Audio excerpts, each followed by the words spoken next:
2025లో తెలుగుదేశం పార్టీలో ఉన్న మంత్రుల్లో, అది కూడా టీడీపీ మంత్రుల్లోనే ఒక టెన్షన్ అయితే స్టార్ట్ అయింది. ఒక పక్క మంత్రివర్గ ప్రక్షాళన ఉంటుందని, క్యాబినెట్ ప్రక్షాళన ఉంటుందని, లేదంటే పునర్వ్యవస్థీకరణలో భాగంగా మళ్ళీ కొన్ని కీలక నిర్ణయాలు తీసుకుంటారు. 2-3 మంత్రులను అయితే పక్కన పెట్టే ఆలోచన చేస్తున్నారు చంద్రబాబు నాయుడు గారు. ఎప్పటికప్పుడు వాళ్ళ దగ్గర నుంచి రిపోర్ట్ కూడా తెచ్చుకుంటున్నారు. ఒక ప్రైవేటు సంస్థ, ఒక కంపెనీ, ఒక థర్డ్ పార్టీ సంస్థ దానికి సంబంధించి రిపోర్ట్ ఇస్తుంది మంత్రుల పనితీరు మీద. ఇలా రకరకాల ప్రచారాలు. ఇప్పటికే రాబిన్ శర్మ కూడా 7 నెలల పరిపాలన మీద రిపోర్ట్ ఇవ్వబోతున్నారు త్వరలో చంద్రబాబు నాయుడు గారికి. ఇవన్నీ ఒక ఎత్తు అయితే 2-3 మంత్రులకు ఉద్వాసన తప్పదు అనే ప్రచారం అయితే జరుగుతోంది.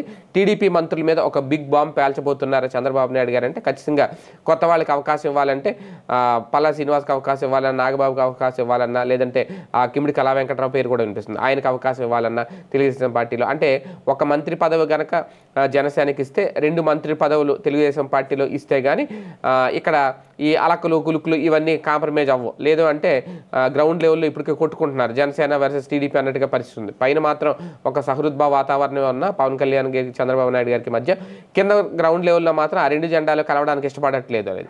అది పెంచి పోషించక ముందుగానే జాగ్రత్తలు తీసుకోవాలి.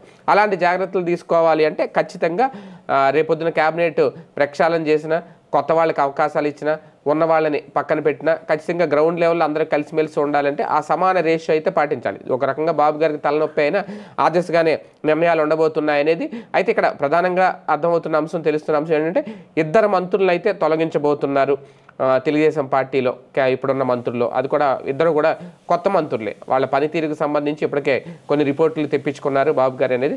అదే కనుక జరిగితే అంటే పవన్ కళ్యాణ్ గారు చెప్పినట్టు చూసుకుంటే నాగబాబు గారు ఎప్పుడు మంత్రివర్గంలో తీసుకుంటారంటే ఉగాది తర్వాతే. ఇప్పట్లో అయితే ఛాన్స్ లేదు, ఎందుకంటే ఎమ్మెల్సీని చేసిన తర్వాతే మంత్రివర్గంలో అవకాశం ఇస్తారు.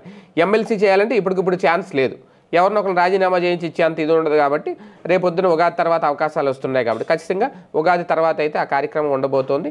మొత్తానికి అది అయ్యే వరకు 2025 వచ్చిందని సంతోషం ఒక పక్క, ఎప్పుడు ఎవరి మంత్రి పదవులు ఉంటాయి ఊడిపోతాయనే టెన్షన్ అయితే ఆ మంత్రుల్లో కంటిన్యూ అవుతుంది.